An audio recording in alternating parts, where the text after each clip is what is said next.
Itanong lang po ako, madali po bang yumaman? Madali o mahirap? Maniniwala po ba kayo pag sinabi kong madali lang yumaman?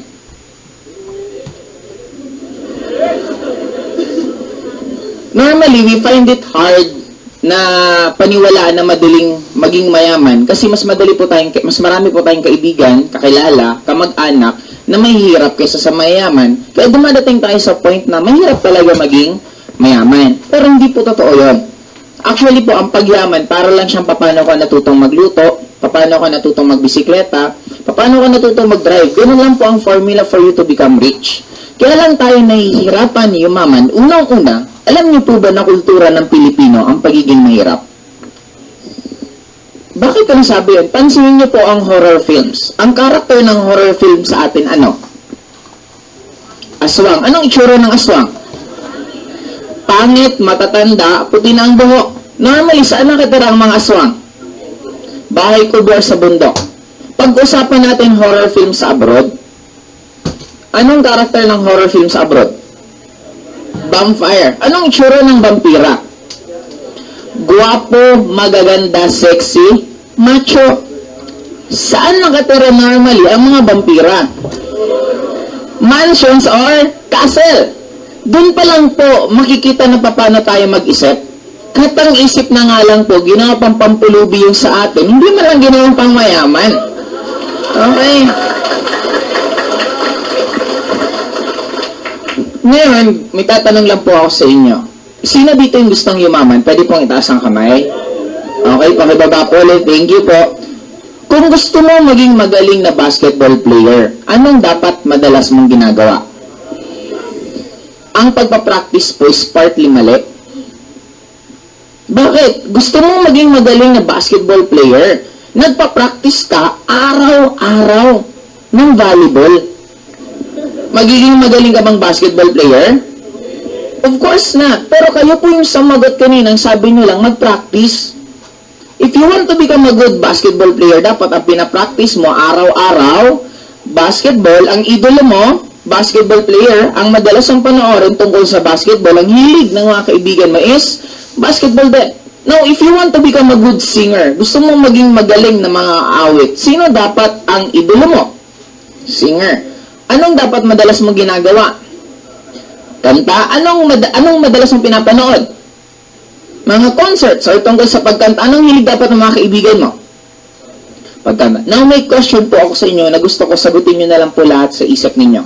Number 1, meron ka bang idolo na mayayaman? Isip nga, di ba? Okay. Number 2, meron ka bang pinapanood ng mga palabas na nakakatulong sa'yo para ma-inspire ka maging mayaman? Take note, hindi po ibig sabihin lahat ng pinapanood mo nakakatulong sa'yo. Kasi kung pinapanood mo po puro horror films, pustahan tayo, mahirapan ka maglakad sa dilim na mag-isa. Di ba, lumangin lang ng malakas, kakabahan ka na.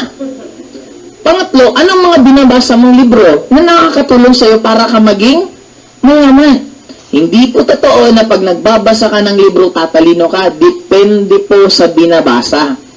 Kung ang madalas mong basahin pocketbook, hindi ka po tatalino. Magiging madrama ka sa buhay mo. Okay, now, anong hilig ng mga kaibigan mo? Pagyaman din ba? Pag naman yung sagot mo sa mga question ko is no, yun ang reason bakit ka nahihirapan yumaman. Hindi naman talaga mahirap yumaman. Iba lang kasi yung goal mo sa ginagawa mo. Parang ngayon, nandito pa ako sa Ortigas. Gusto kong makarating yung Pasay. Yun ang goal ko. Sumakay ako ng bus papuntang Caloocan. Sana makakarating? Sakli Caloocan. Natawa pa kayo. Okay, ngayon. Baguhin natin. Ang goal ko ulit makarating ng Pasay. Everyday nagdadasal ako. Umaga, tanghali, gabi ang dasal ko. Lord, gusto ko pong makarating ng Pasay. Walang sablay, yun ang dasal ko. Nung time na alis na ako, sumakay pa rin ako ng bus papuntang Caloocan. Saan po ako makakarating? And that is life. Even if you keep on praying, Lord, gusto ko nang magbago ang buhay ko. Ito na yung last na taon na maghihirap ako.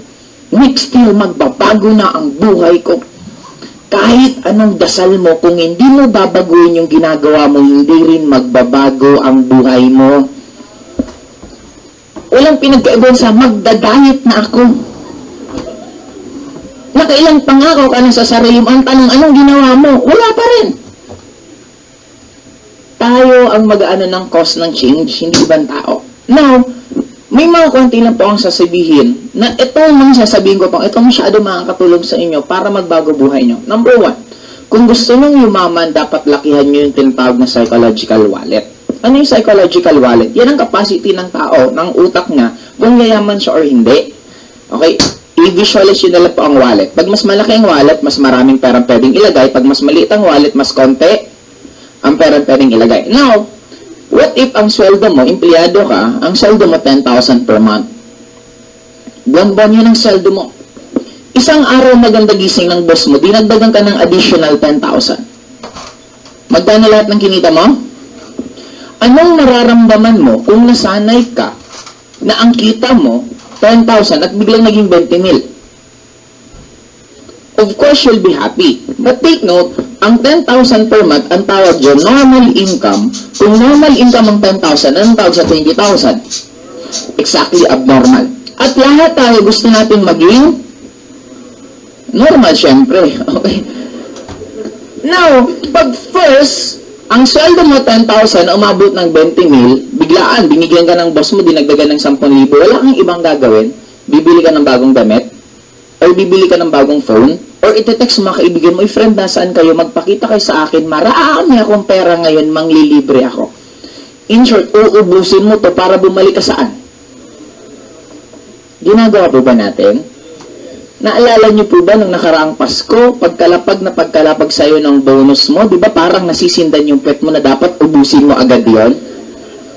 Kasi nasanay ka na ito lang yung kinikita mo, nung nasobrang, dun ka hindi nagiging unstable. Kaya since gusto maging stable, uubusin mo muna para pagbalik mo dito, normal ka ulit. Now, kung gusto mong yumaman, ang unang-unang kailangan natin gawin, lakihan mo yung pangarap mo. Ang problema po kasi sa atin sometimes, kasi nagbigyan tayo ng advice na kung mangangarap ka, dapat mababa lang. Para kung di mo man makuha, hindi ka masyadong masasaktan. Kung ako tatanungin nyo, kung mangangarap ka rin yan naman, itodo mo na. Yun na nga ang libre sa panahon ngayon, titipirin mo pa sarili mo. Iba kung mangarap ka ng kotse, Lamborghini na, Ferrari na, Porsche na, di ba at least sumablay ka man, bagsak ka, Mazda, Civic, at least kotse pa rin. Kaysa pangarap mo, motor. Pag sumablay ka sa motor, munting bike ang babagsakan mo. Now guys, what if ang gusto mong kitain 100,000? Ang gusto mong kitain 100,000 per month. Sweldo mo 10,000, umabot ng 20,000, pero gusto mong kumita ng 100,000. Pag ito ba nangyari sa'yo, manglilibre ka ba? Bibili ka ba ng bagong damit? No. Anong gagawin mo? Magsusumikap ka pa para yung kita mo umabot ng... In short, kung gusto mong yumaman, lakihan mo muna pangarap mo. Ang nag-a-abroad, bakit malaki ang kinikita nila sa abroad? Dahil ba sa dollar kinikita nila? No, kasi ang Pilipino po, nagbabago ang ugali pag nasa abroad. Pag kulang ang kita mo sa first job mo, pag nasa abroad ka, naghahanap ka ng second job. Pag kulang ang kita mo sa second job mo, naghahanap ka ng third job. Sa Philippines, pag kulang ang kita mo sa first job mo, nagrarally sa EDSA. Pag nasa abroad, maraming pera itatago. Pag nasa Pilipinas, maraming pera, titigil mundo niyan, titigil yung magtrabaho, uubusin yan muna. Pag naubos yung pera niyan, saka yan babalik sa trabaho. In short, kung gagawin mo palang ginagawa ng nag-a-abroad, for sure, kikita ka rin dito. If you're working right now, at sakto-sakto lang yung kita mo sa gastos mo, kung gagawin mo part-time ang AIM Global, yung kinikita mo dito, this will be your savings. Kung ibig sabihin, mayroon ng sobrang perang darating sa'yo. Ito yung una natin gawin, lakihan nyo yung psychological wallet nyo. Huwag po kayong makontento sa minimum wage per month, huwag po kayong makontento sa 20,000, 30,000, 40,000 per month. Okay? Number 2, napakarami po nating paniniwala sa buhay natin na yun po yung nag-cause bakit tayo nahihirapan yumaman. When I was in high school po, I'm already earning 8,000 per month. Tatanungin, paano ako kumikita ng 8,000 per month? High school student ka. I'm from Bicol po. Ang business po namin sa Bicol, mga jeep na nagpapasada. In short, meron isang driver na lumapit sa akin. Sabi niya, Joseph, pautangin mo nga ako ng 500 pesos. Siyempre, tinanggihan ko yung driver namin. Kaya meron siyang sinabing magic word. So, Joseph, pag binautang mo ako ng 500, after 1 month, ang ibabalik ko 600. Magkano lahat ang tubo ko? 100. Guys, hindi po ako hypocrite ng tao. Pagbentahin mo ako ng bra at panty ko, yan ang ikakayaman ko, yan ang gagawin ko. Kasi para po sa akin, mas importante po ang laman ng bulsa ko kaysa sa ganda ng tawag sa akin. Marami pong tinatawag na manager. Wala naman money, puro langer. Diba ang iba puro lang dating, wala naman tatong. Sabi ko, yung 500 ko, pag nilagay ko sa bangko, good news after 1 month, 500 pa rin po yan. Pag nilagay ka sa bangko after 5 years, 500 pa rin po yan halos. So, sabi ko, di magandang negosyo to, binigay ko lang sa driver namin. True enough, after 1 month, kumita pa ako ng 100 pesos. Sabi ko, maganda tong negosyo. At dun ko nalaman, pag nagpapautang ka, nagiging sikat ka. Lahat po ng driver namin nangungutang na sa akin. Office mates ng ate ko nangungutang na rin po sa akin. Yung ate ko nakautang sa akin once lang. Bakit once? Ang hirap singilin ng ate. Hindi ko masingil-singil si ate. Okay. Sumunod pati sa mga sa office namin nangungutang na rin sa amin. In short, sa peak ng career ko, okay, I'm already earning 8,000 per month.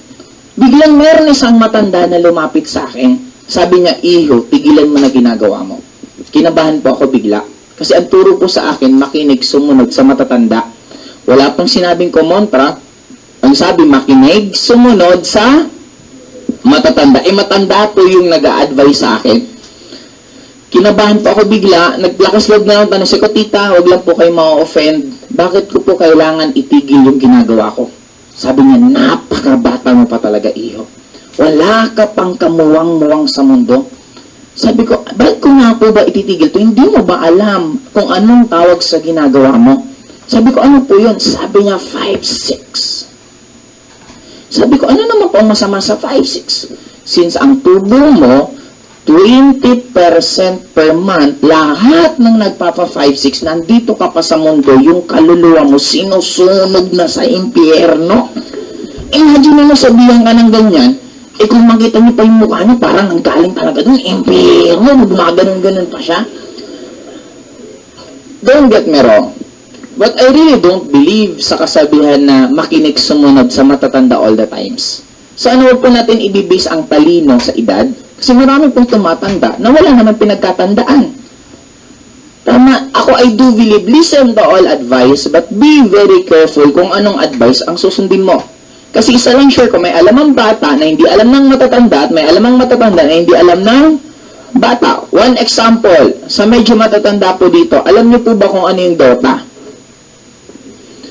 Kilala niyo po ba si Cardel? Alam niyo po ba yung First Blood? Diba?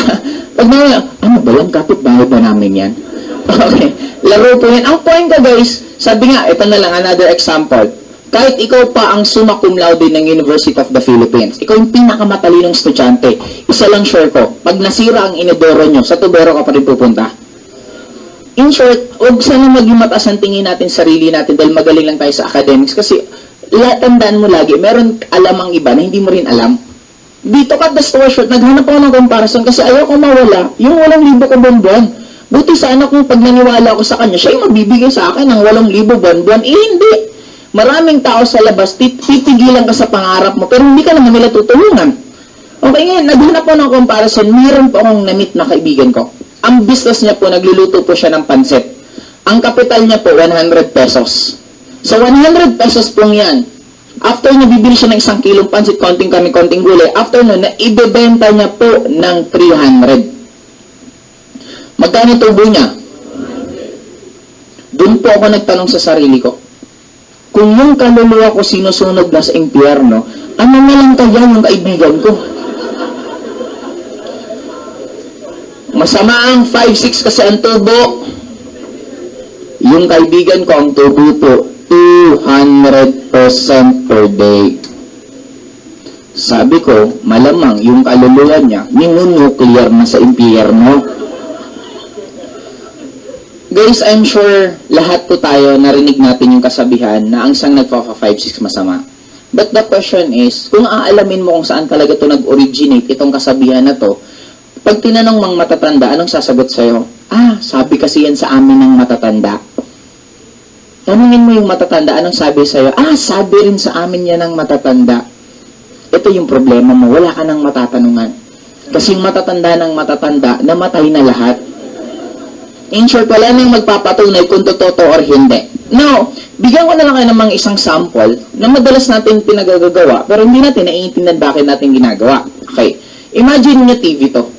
TV screen, at nanonood po kayo. Dadaan ako pa. Paano ako dadaan? Yuyuko ako, excuse me po.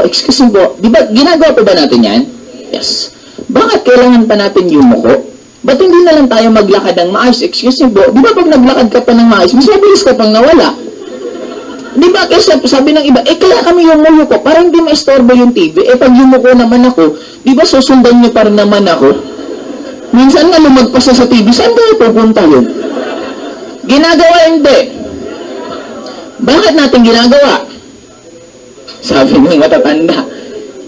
Ibig sabihin, nakasanayan kasi natin nang hindi natin namamalaya na namulat na lang tayo ng ginagawa. The same with this. Wala tong maayos na explanation bakit naging masama to. Kung isa sa map mo nga, yung iba mas grabe pa nga yung tubo. Kung masama po ang 20%, di napakasama po ng Jollibee at ng McDonald's. Kasi yung Coke po nila, alam niyo yung costing yun, 2 to 5 pesos lang yun. Magkano binibenta? 25, 30 pesos. Excited kang sip-sip, hindi mo alam yung kalahati ng tubig kasi yung yelo natunaw. Di ba sip-sip ka pa ng sip-sip? Diba? Hindi natin naiisip yan. Now guys, maliban dito, bigyan ko lang kayo isa pang mga site. Maraming tao gustong-gusto maging mahirap. Ulitin ko. Maraming tao gustong-gusto maging mahirap. Bakit? Dahil sa kakapanood ninyo ng soap opera. Anong meron sa soap opera? Ang bida laging mahirap. Ang mayaman laging kontrabida. Ang mahirap naaapi. Ang bida naaapi, nawawala ng pamasahe, nawawala ng pagkain. Kaya minsan ikaw habang naghihirap ka, nawawalan ka ng pambayad ng kuryente, nawawalan ka ng pangkain, natutuwa ka subconsciously kasi feeling mo, ikaw yung bidang pinapanood mo sa mga soap opera. May isa pang famous pong kasabihan. Ang isa daw na mayaman, pagpupunta sa kaharian ng langit, dadaan sa butas ng... Kung naniniwala ka sa kasabihang niyon, papangarapan ko bang yumaman? Naalala niyo po ba kung paano natin dilaan yung sinulit at pinasok sa karayom? Madali o mahirap?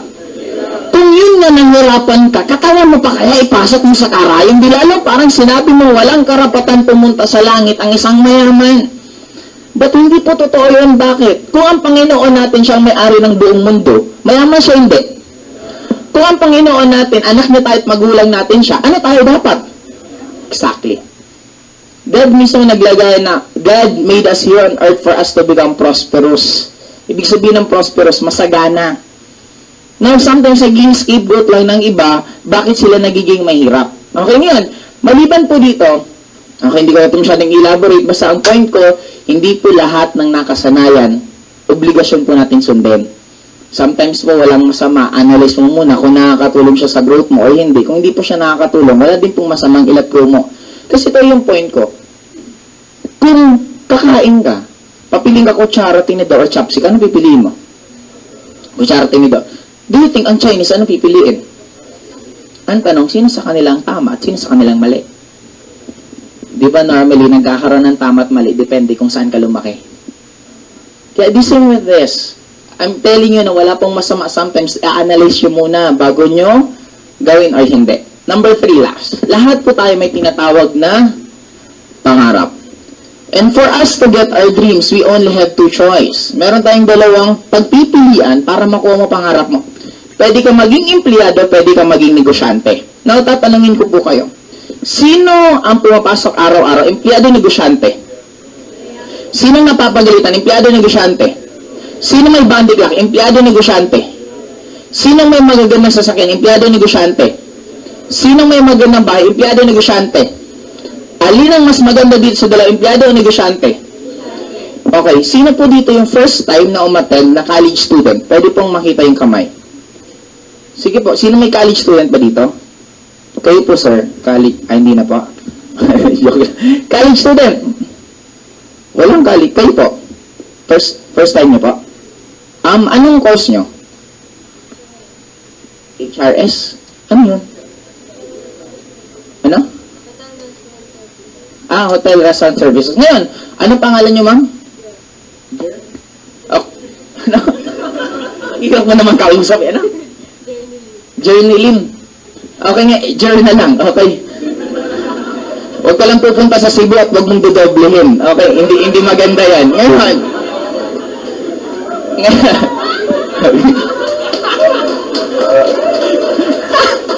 Si tita naman nag-buffer.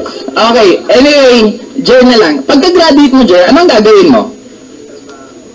Maghahanap ng trabaho. Pansinin niyo po gaano tayo ka-weirdo. Okay? Sino pumapasok araw-araw? Empleyado. Sino napapagalitan? Empleyado. Sino may bandy clock? Empleyado. Sino may magandang bahay? Negosyante. Sino may magandang sasakyan? Negosyante. Alin mo mas maganda dito sa dalawa? Jer, ano ulit gagawin na pag-graduate mo? Guys, hindi po ba kayo nagtataka? Lahat tayo, alam natin yung sagot.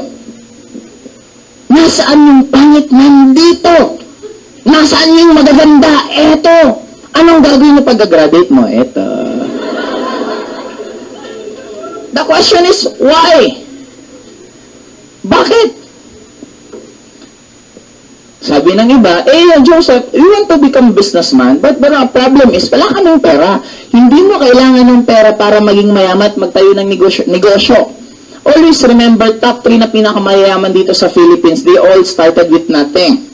Top 3, Mr. Gokong Wei, may-ari ng Robinsons, may-ari ng Cebu Pacific, dati lang po siyang nagtutulak ng kariton sa Cebu City. Number 2 na pinakamayaman, Mr. Lucio Tan. Si Lucio Tan po, may-ari ng Allied Bank, may-ari ng Philippine Airlines, ang dami po niyang businesses. Si Lucio Tan, nung nag-aaral po siya ng kolehiyo, wala pong pambili ng sapatos yung magulang niya, kaya nakachinelas lang po siya habang pumapasok sa school nila. Kung ikaw ngayon, nakasapatos ka, mas lamang ka pa kay Rizal, kay Lucio Tan, nung nag-aaral siya. Top 1 na pinakamayaman, Mr.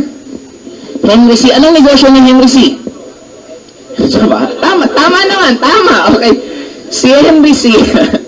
Si Henry C po, may-ari ng Shoemart. Kaya po siya Shoemart, kaya SM, kasi dati lang po siyang naglilinis ng sapatos. Just imagine, ang source of income niya dati, tagalinis siya ng sapatos, nakaipon siya, nagtayo siya ng isang department store na puro sapatos, and the rest naging mall, at tuloy-tuloy hanggang ngayon naging Henry C po siya.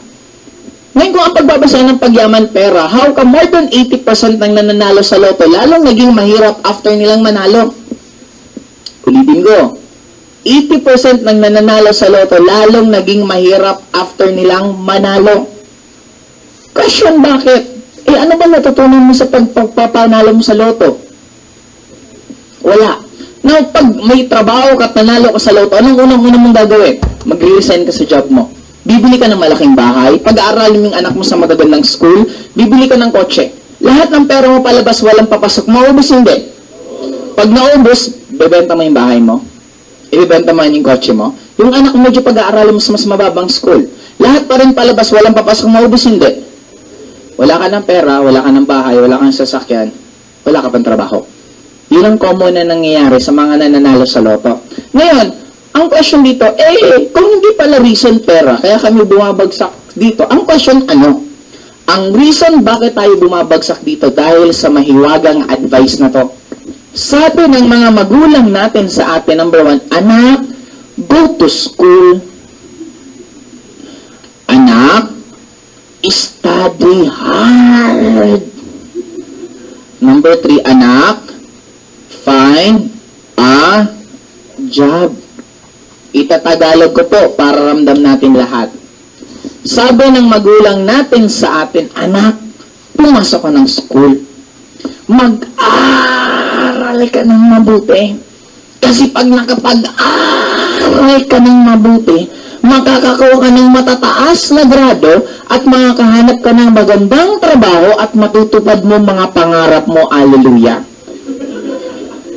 Sa mga estudyanteng nandito, tanong, ito po ba ang advice ng magulang niyo sa inyo? Yes. Sa mga magulang pong nandito, ito rin po ba ang advice ng magulang niyo sa inyo? Yes. Sa magulang na magulang na magulang na magulang na magulang na magulang na magulang na magulang na magulang na magulang na magulang na magulang na magulang, ito pa rin po ang advice. Ang panahon noon sa panahon ngayon, ang laki na ng pinagbago. Noong unang panahon po, habang tumatagal ka sa trabaho mo, tumataas ang sweldo mo, dumadami ang benefit mo, at nagiging importante ka sa kumpanya. Sa panahon ngayon, habang tumatagal ka sa trabaho mo, pinaplano ng boss mo kung paano ka sisipain at papalitan ka ng contractual. This is a good advice noong unang panahon, pero iba na po ang panahon ngayon. If you could ask your lola, nung unang panahon, isa lang ang nagtatrabaho, maayos na po ang buhay ng buong pamilya. Sa panahon ngayon, dalawa na kayong nagtatrabaho, kulang pa rin po ang kinikita ninyo. Sa mga nag-work na po for 5 years, kailan man lang po dumobole yung sweldo mo? Napansin mo gaano tumambling-tumbling yung presyo ng gasol? Imagine mo, mag-ilang gasol na lang mabibili mo sa sweldo mo compared noon.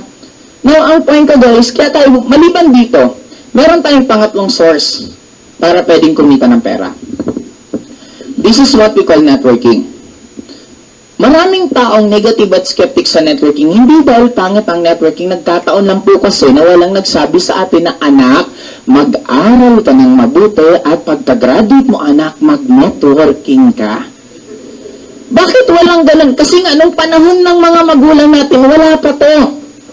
May nagsabi sa akin, Joseph, kaya ayaw namin mag-networking kasi hindi naman lahat ng sumasali dyan yumayaman. Totoo.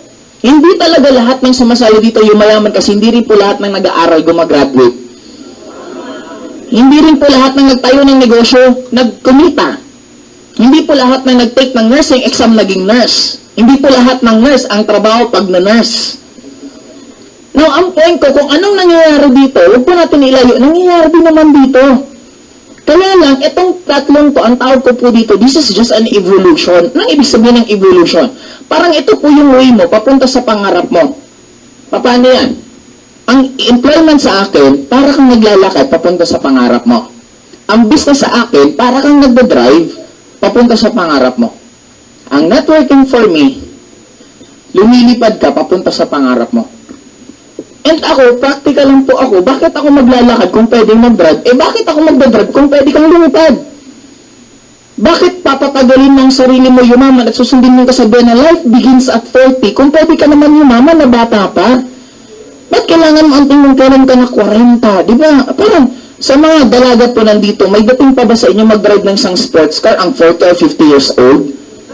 Di ba parang wala na kasi pag magdadrive siya, baka yung windshield niya may grado pa, di ba para makita niya lang yung kalsada. Ayun lang. Sa mga dalagang nandito, kailan gusto mong pumunta ng Boracay at mag-two-piece? Kung kailan 40 ka na. Di parang nahabulin ka na ng plancha, oy, gusot-gusot ka na. Hindi na makikita yung two-piece, yung mga cellulites mo, yung stretch mark mo, hindi na makikita. Now, ang point ko guys, itong tatlong to, pansinin mo, lagi naman tayo nagbabago. Nung unang panahon, para makapanood ka ng pelikula, anong gamit? Betamax. After ng Betamax, VHS, after ng VHS, VCD, DVD. Pansinin mo, nagbabago, pero pareho lang naman panonood ng pelikula. Kaya lang mas gumagaan at mas dumadali. Pag makikinig ka ng music before, anong gamit mo? Plaka. Isang bilog na ganito kalaki, isang kanta ang laman. Na-imagine nyo paano mag-soundtrack yung mga lolo't lola natin. Yan, ang dami dalang plaka. Okay. Ngayon, nag-improve yun.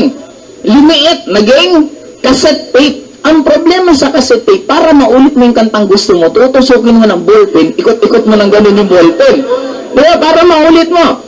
After ng cassette tape, sumunod, CD, sumunod, MP3. Pansinin mo, nagbabago-bago lang, pero pareho, kaya lang, mas nagiging madali.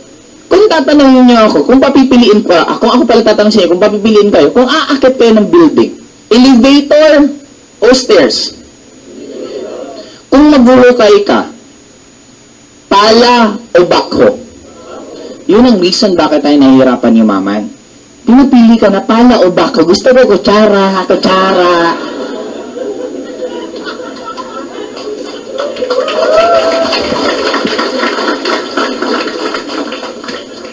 Ang ginagamit mo na source of income, uso pa ng unang panahon. Kaya huwag ka magtaka bakit ka nababagalan yumaman. Marami ng ways na pwede kang yumaman na mabilis. Ito pa rin ginagawa mo, tapos magre-reklamo ka, bakit ka nahihirapan yumaman. Di ba, huwag ka nga sumunod lang sa Agos, alam mo, cellphone mo hanggang ngayon, di ba yung may antena pa, di ba ang baduy na? Eh kung yun na nababaduyan ka, what more to? Nauso pa nung unang-unang panahon. If you want na yumaman ka ng mabilis, dapat matuto ka rin mag-adapt sa changes. Now, may tanong na lang sa inyo. Sa tatlong to guys, employment, business, at networking, alin ang may pinaka-mahal na kapital? Okay, business. Alin ang may pinakamurang kapital? Tama po kayo sa pinakamura. Ang pinakamura is networking. Hindi po kailangan dito ng college diploma. Hindi po kailangan dito ng itsura. Hindi po dito kailangan ng ma-experience. Ang kailangan lang po dito, kung may pangarap at gusto mong baguhin buhay mo, pwede ka dito. Pero may pinakamahal na kapital, hindi po business. Ang may pinakamahal na kapital, anong kapital para ka maging empleyado? 14 years kang nag-aral. Elementary, high school, college. Ang laking binayaran ng tuition fee ng magulang mo sa'yo. Number 3, nagsunog ka ng kilay. Kaaaral ng more than 70 to 80% ng tinuro sa school, hindi mo nga alam kung saan mo gagamitin hanggang ngayon. Nung nag-aaral ka, buhay ng may buhay, pinakialaman mo. History. Kailan pinanganak si Andres Bonifacio, kailan namatay si Andres Bonifacio, hindi mo kaano-ano yung tao, pakialaman mo yung lahat ng detalye ng buhay niya. Number 2, hindi na po tayo nakapag-move on sa taong to. Naging subject na po ng elementary, hindi pa napigilan, sa high school pa, hindi pa rin tayo hiniwalayan, tinuro pa rin sa kolehiyo. Sino tong taong to? Dr. Jose Rizal. I have nothing against him, but my point is, yung natututunan natin sa kanya, hindi na po na-apply sa panahon ngayon. Hindi na po tayo nakakipag-away pa sa mga Spaniards. Anong topic sa kanya? No limitangere, el filibusterismo, Basilio, Crispin. Di ba sino yung nakapulot ni tsinelas ni Rizal na tinapon niya sa ilog? Di ba? Ang point ko doon, ang tagal na noon. Parang ganito yan eh. Kung meron kang current na karelasyon ngayon, at hindi mo nakakalimutan yung ex mo, hindi mo ma-appreciate yung current na karelasyon mo, paano yung mga kabataan ma-motivate yumaman kung ang topic lagi yung pag-aalsa?